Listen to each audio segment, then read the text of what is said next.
Hello, I'm Andrea Hoffer.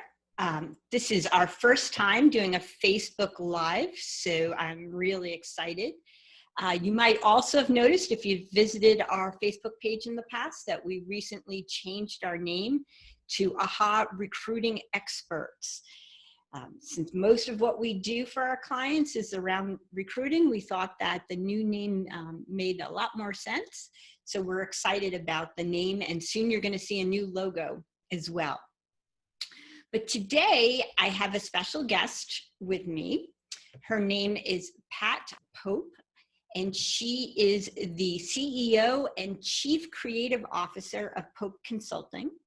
Welcome, Pat. Can you hear me? Hi. Hi. I can. You're okay. Freezing a lot. Yeah, I think this Facebook Live is kind of making it freeze a bit.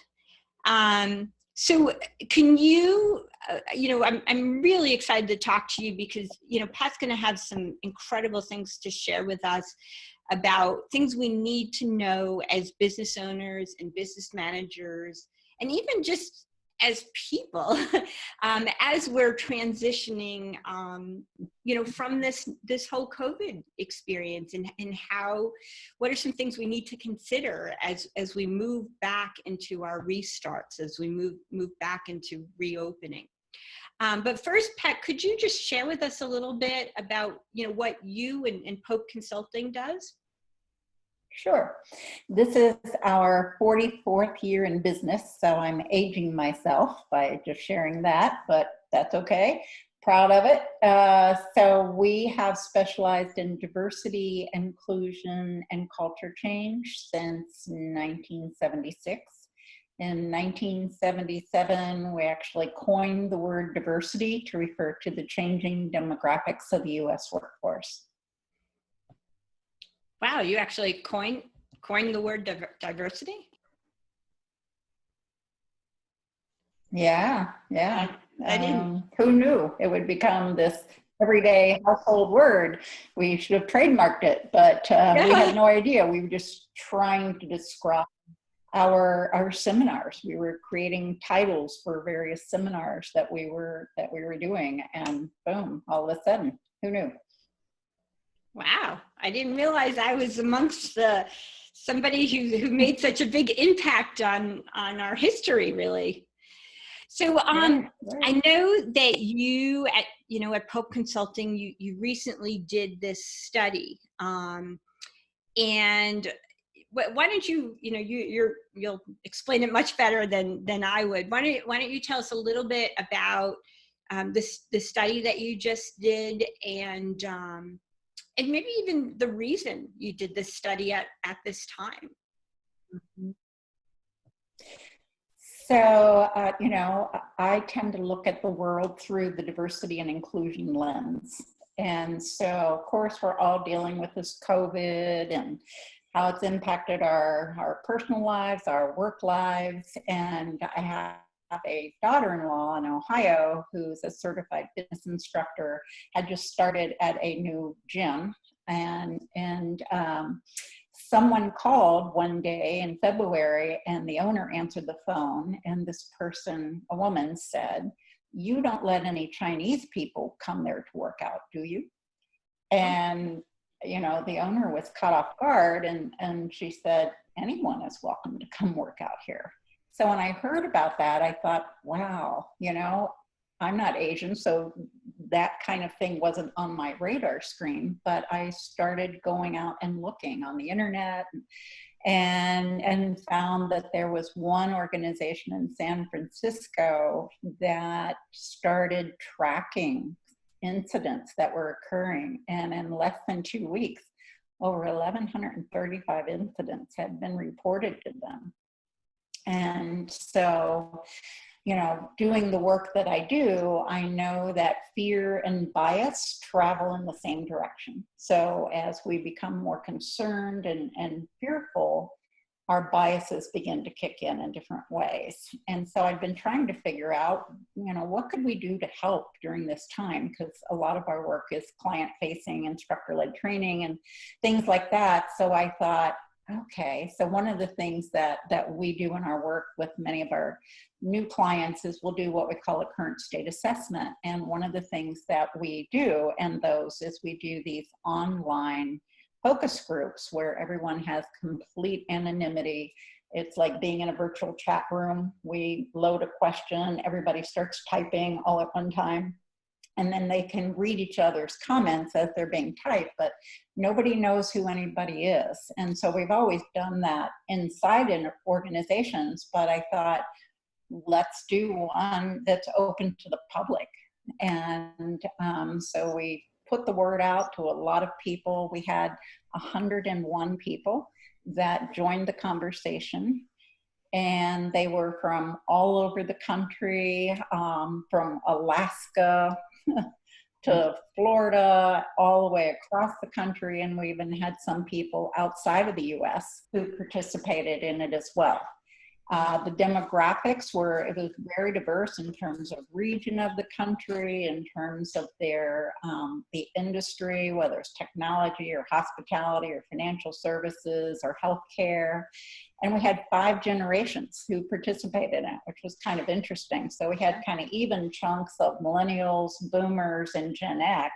But then we also had the silent generation, so the ones older than the boomers, as well as some Gen Z. I think that's the youngest one, right? Yeah. And then also about twice as many women as men. And we also had 3% of people who clicked the category that said non-binary. Also very racially diverse. 49% of people who participated were white, so Caucasian, African Americans at 27%, Asian Pacific Islanders at 13%, Hispanic Latino X 7%, mixed race 4%. About 46% of the people were individual contributors, and the rest were supervisors, frontline managers, mid-level managers, and 8% were C-suite. So a really diverse group. And so what I wanted to find out was, what's happening? Are people having different experiences based on who they are? And then thinking about the future, when people go back to work, what are some things that their organizations need to be prepared for and need to understand about these experiences that people are having? Yeah, so and that's how it got started. I think that is so needed right now. We are hearing that from our clients constantly. What do we need to be concerned about in going back to work, not just in health safety, but everybody is reacting differently. I mean, I had a candidate on the phone with me the other day for an interview, and she started crying in the middle when she started talking about COVID. And I had never experienced that before. So what are some of the things that you found in this study regarding mental health concerns? So let me pull up the slide. So mental health is a huge issue. 7 in 10 people indicated that maintaining their mental health has been their biggest challenge during COVID. 57% said they have struggled with anxiety during this time. There were 4 concerns or specific challenges that have been affecting their mental health. First one was just, the general concern about family members, especially if you have elderly family members, people who are at risk because of certain health conditions, or those who are deemed as essential employees who are out there on the front line. There were also concerns about just having to balance work and life, work hours blending into the non-work hours, being isolated from family and friends. And then the last one was concerns about loss of income, the impact on their 401k, other investments, their paycheck. So those were the top 4 challenges that were specifically mentioned. And did you see any differences across gender or cultural background or any other type of different backgrounds? Yes, we did. As I said, I tend to look at things through the D&I lens. And so one of the first things we did in the focus group was we had selected 12 words that speak to our emotions. And we asked each person to select the 4 words that best describe their overall feelings since the beginning of the pandemic. So you see here that anxious was 57%. This is the whole group, the average responses. Fearful, 47%. Sad, 28%. Empathetic, 42%. 33% were grateful and hopeful. 20% were bored. 17% were confused, skeptical, 20%. So those were across all the groups, but this is where we began to see some interesting changes when we looked at cultural, gender, and generational differences. So if 47% of the group overall were fearful, 67% of Blacks reported feeling fearful, and 75% of Asian Americans. 50% of Asian Americans have been sad compared to 28%. 75% of Asian Americans and 70% of millennials checked anxious, anxiety issues. 38% of Asian Americans have been angry. And I thought that one was really interesting because 12% overall, so most people haven't been angry. But if you think about how Asians are being targeted simply because of their identity, then that really helps to explain why they're more fearful, why they're more anxious, and why I think there's more anger. 50% of Asian Americans and 45% of the millennials were skeptical, so quite a bit higher than the overall average. And then there were some really impactful comments that jumped out. One was, I am Asian. So the negativity here is huge, given this group is being singled out as the cause of this virus. Another one, I have concerns for the Asian community. While I have not witnessed any direct impact, I continue to read stories and have concerns about what that may mean when we return to the workplace. Another was interesting. One of the other things we're hearing in the news is that alcohol and drug use has increased, and also domestic violence. So one of the people wrote, I feel like the domestic violence risk for a lot of women has gone up since this started, and women have to juggle working from home and their household responsibility a little more than the men I know. And lastly, a lot of changes have happened in a short period of time. It has been difficult and created a lot of stress and anxiety that won't just go away because we are allowed back out again. And that was from a millennial, which I thought was interesting. Yeah, it is. I do. So, yeah, a lot of challenges with mental health. And I know you have slides showing. I'm sorry. I know you have slides, and I know it's not showing up on my screen. Are you able to hit the share button on Zoom? Yeah, hold on. Screen. Oh gosh, do we need to start all over? No, that's fine. We're live here, so we'll just show the slides. Okay. We'll bring it alive. Can you see them now? I can definitely see them now. And if you want to put it, yes, perfect. Hit and oh look, it's like the quote box. It's similar to my logo. So these are the impactful comments. Did you steal that from me? No. Are these are the impactful comments that you were talking about. It's really incredible. Right. And I'll go back and review this one because I think, oops, went too far back. The one I think about the mental health is a great visual. So you begin to see, when people selected those 4 emotions that best described how they've been feeling. That was the info that I think really spoke very much to the mental health issues and how those things are being experienced differently based on identity. Wow. And then you mentioned the generations earlier. And I see you do mention here the Mm-hmm. generational differences. Was there anything in particular across the generations that you wanted to point out?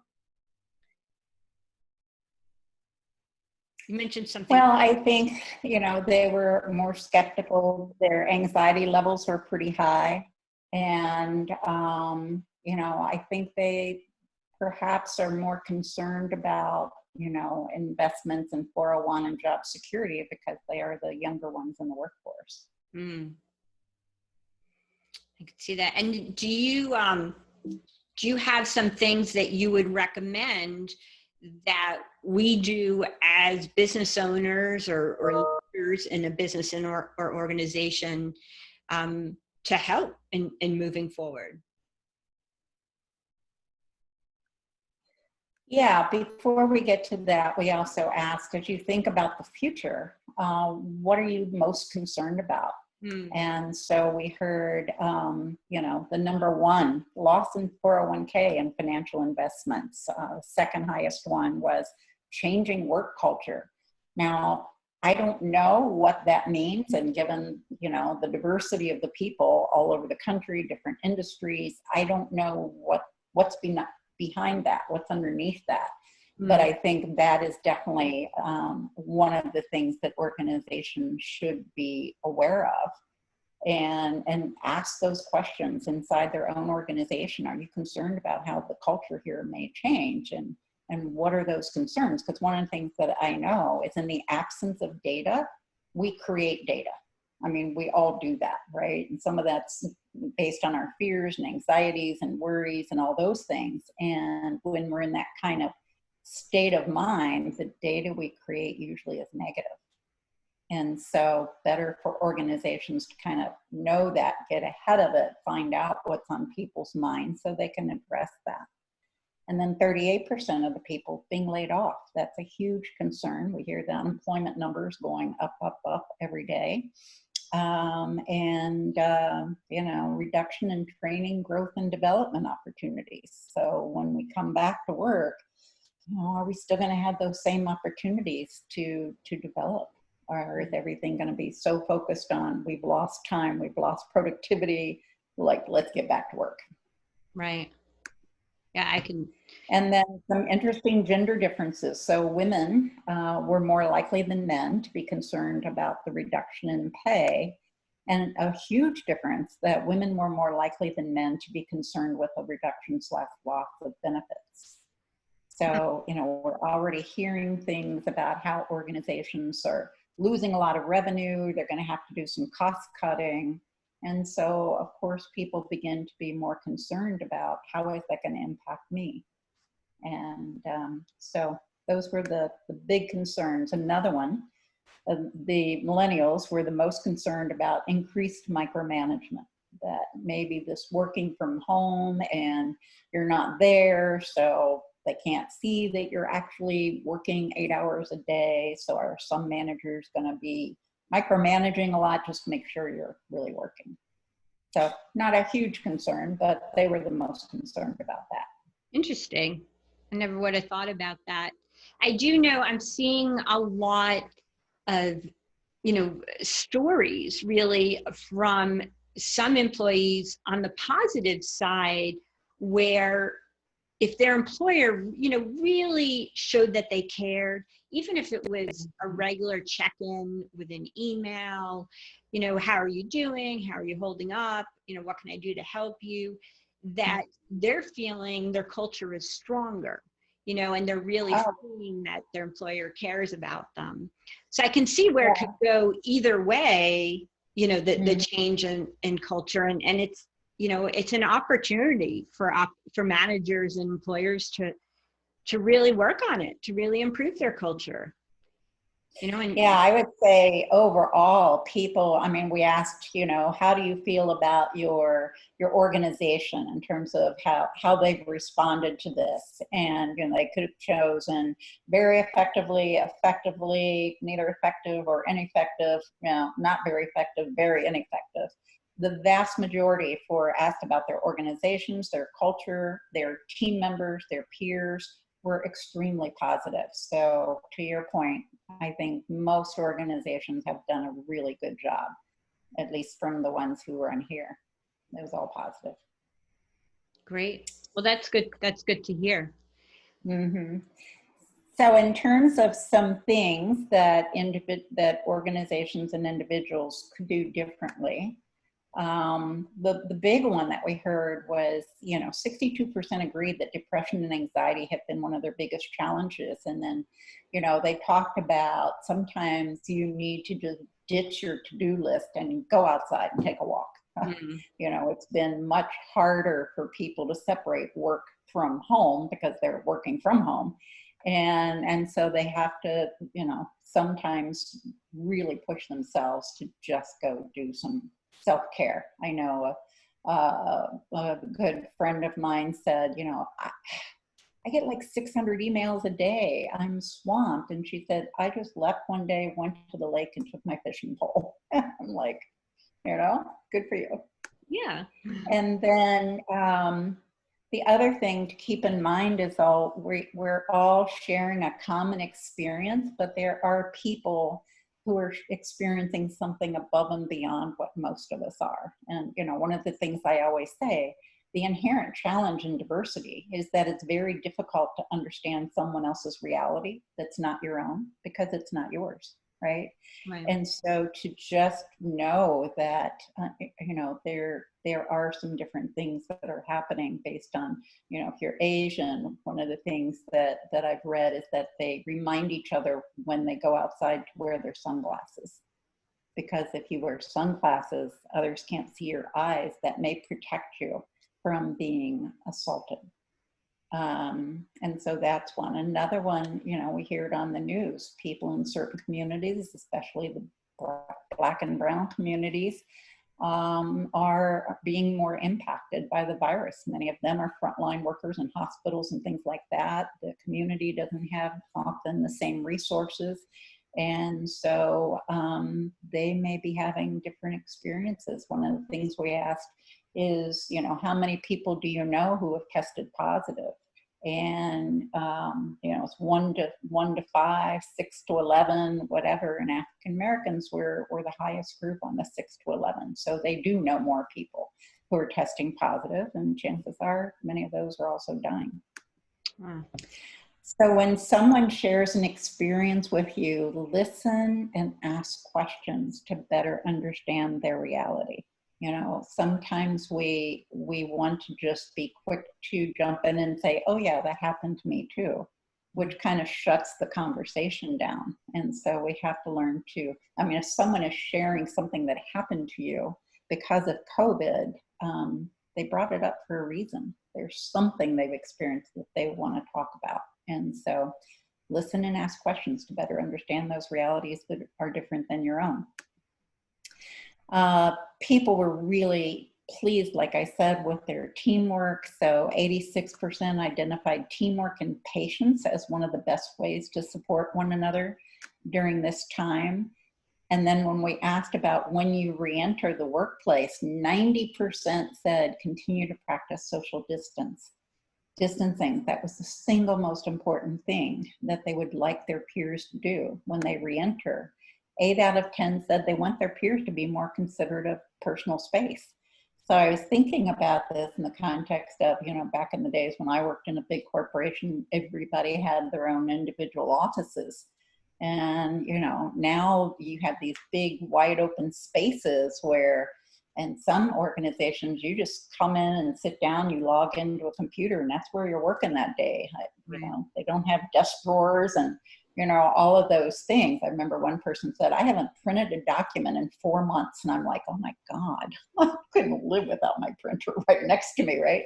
But it's like, that's going to create some additional challenges for, the sanitizing of the work environment if everybody just, and the whole social distancing things, right? So I can't even begin to think about what organizations are going to have to do. Are you hearing any of that? Yeah, no, I'm just, I'm taking it all in. It's incredible information, and it's, it's difficult to digest on one level, you know, and to really understand the best way to function day to day. Right. But this is all, you know, this information, you know, definitely helps, because we, like you said, we don't really understand how everybody is experiencing this. Mm-hmm.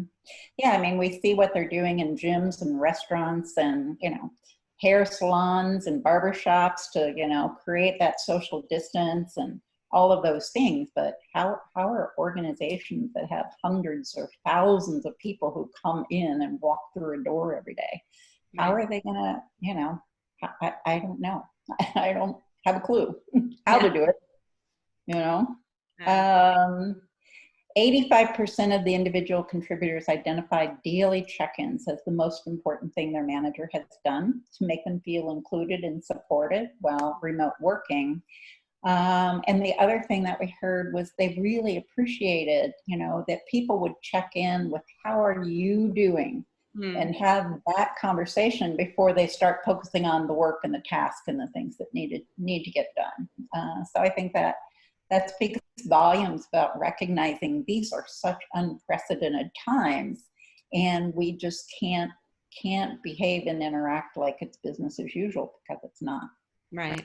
And then in terms of, you know, the team, the people in your team will have to be prepared for the mental, emotional, and psychological things and how we transition back into the workplace, and that those experiences have been different, as I've said. Asking the right kinds of questions to learn how you can uniquely serve and lead the individuals in your team as they reenter the workplace. I mean, if you say, you know, how you doing? You doing okay? You're going to get a, yeah, I'm fine, right? So do you really want to engage, or you just want to check the box? I asked about you, I asked about your family. Okay, let's get back to work, right? So some suggestions, right? Because I can't tell you, I don't know if you're Asian Pacific Islander and you've had some of these experiences. Somebody wrote to me and said her brother was just walking in his neighborhood that he lived in for a long time, and he's Asian, and somebody who isn't Asian was walking his dog and yelled at him and said, I should let go of this leash and let my dog come attack you and kill you. Oh my Like, goodness. you brought the virus here, right? And so I don't know, when they come back to work, if they've had those experiences, or family members have, do they want to talk about it, or don't they? So a question to ask would be, in what ways has this pandemic impacted you that I might not be aware of? That opens the door, right? It doesn't say because you're Asian or, you know, because you're a woman. It just says, you know, and how can I support you during this time? So go with that kind of question that opens the door if somebody does want to have that conversation. And because, you know, those scars aren't going to go away when they come back to work. If you've had that experience of, you know, being yelled at or screamed at or physically assaulted, which has been happening a lot too, that doesn't go away when you go back to the workplace. And I don't even know, you know, how are organizations going to help deal with those mental health issues, right?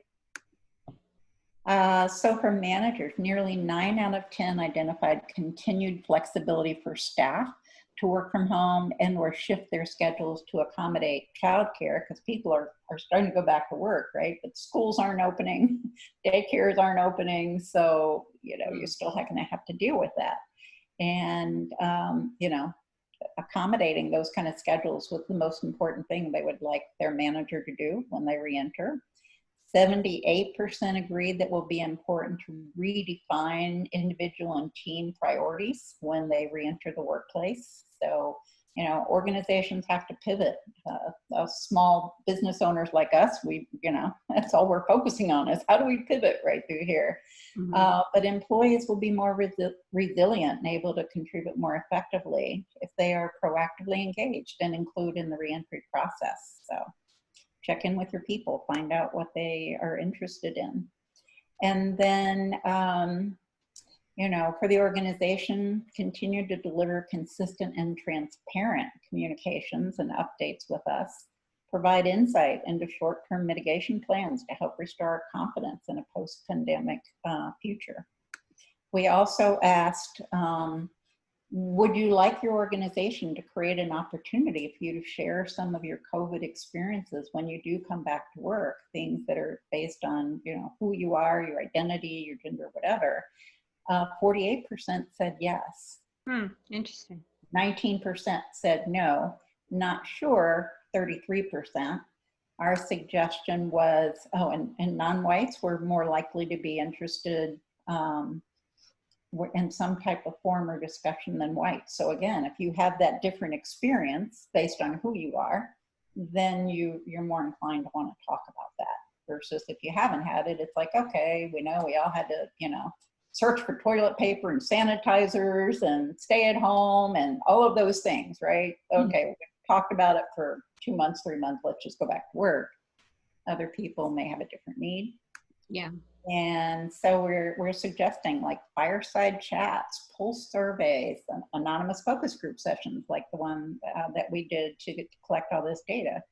Provide a way for employees to speak their truth as it relates to their COVID-19 experience. And you know, they may want the anonymity to provide that, so that it doesn't look like they're whining, they're complaining, they're blowing it out of proportion. You know, those are the things that keep people from sharing because they're afraid of how they'll get labeled. Yeah. And 86% identified the need for peers to stay home while sick as one of the most important things that they would like others to do as they transition back into the workplace. And so, you know, that's important. And I think the organizations need to be proactive in saying, if you feel sick, if you have any of the symptoms, we all know what they are, don't feel like you have to come back to the workplace. You know, this is important. And so, you know, that's one of the big things I think that need to happen. And most organizations, I think big employers have an EAP program. You could have a lot of employees who've never accessed that, never had a situation, never felt the need. They may now. And so I don't know if organizations are already having those conversations with their EAP providers to say, hey, you know, I think we're going to need a lot more availability. Can you handle it? And if organizations, you know, don't have EAP, then identify some other resources. I think the other big thing that I keep thinking about is if you look at the deaths that we see, over 90,000 now, you're going to have employees who return to work who have lost loved ones, who are grieving. And the normal grief process is 6 months. So now all of a sudden you've got maybe, you know, not just one individual here or there who lost a parent or a good friend or a grandparent or a loved one. You may have quite a few people who are grieving, and you know, you can't just act like that's not real. Right. Should you create an internal support group for people who are grieving? I don't know. Yeah. But it's going to be, and there may be more anger associated with that grieving. I mean, you know, my grandmother died at 89 years old years ago. It's like, you know, she lived a good life. Quality of life wasn't there anymore. So, you know, you're not angry about a death like that, but a death because of COVID, I don't know. There may be anger associated with that in ways that organizations, you know, aren't going to be prepared for. The other thing I think about is, you know, we look at what's going on in society. You've got the people who are practicing social distance, wearing masks everywhere they go, not even going out much, ordering Instacart food deliveries. And then you've got other people who are protesting, saying, we should be able to do whatever we want. You're taking away my freedom. Right. So, you know, what happens when they go back into the workplace? I kind of think organizations are going to each have to make a decision. Do we want people to wear masks or not? And whatever you decide, if that's the rule, everybody has to wear a mask, then what happens when people say, no, I'm not doing that? You know? Because, you know, organizations are responsible for OSHA. You have to create a safe work environment. And so people, I think, are going to find that what you can do when you go outside in the public, your freedom to not do this or not do that, you may not be able to practice it the same way when you come in. Your employer has a right, it's a reasonable expectation that you will take precautions to make sure your coworkers don't get sick. Right. Yeah, I mean, I've been seeing threads and discussions about that on Facebook, and some of them are getting really heated. Exactly. You know, everybody has very strong opinions. Yeah, I mean, you know, this is such a new, unprecedented thing that it's just amazing, right? All these questions and new things we've never thought about before. Yeah. So this study is really incredible. Thank you so much for sharing it with us. If somebody's interested in learning more or seeing the full study, oh, great, thank you. So so that's the email address that they should email to get the full report. Well, if you know, organizations may want to do a deeper dive like this in their own organization on, you know, COVID or on any other, you know, employee-related topic, diversity, inclusion, or whatever. So they can contact Merlin at Pope Consulting to get more information about how we do this process, the focus group process. We are working with our webmaster right now to get a full copy of the report on our website. It should be there soon. I don't know how busy they are. Everybody's busy these days. So hopefully it'll be by the end of this week, if not next week, or, you know, soon, hopefully. Well, great. Well, I really appreciate you joining today. Is there anything else, any closing thoughts that you want to share? Go slow to go fast. I mean, my background is organization development, and that was, you know, there were two big takeaways. One is every organization is perfectly designed to get the results it gets. And I see examples of that all the time, every day. And then the other one is go slow to go fast. You know, take time, think it through, because if you make mistakes, you know, it's not a good time for making mistakes where so many people and emotions are involved. Great. Well, thank you. Thank you so much. This has been very, very informative. Great. And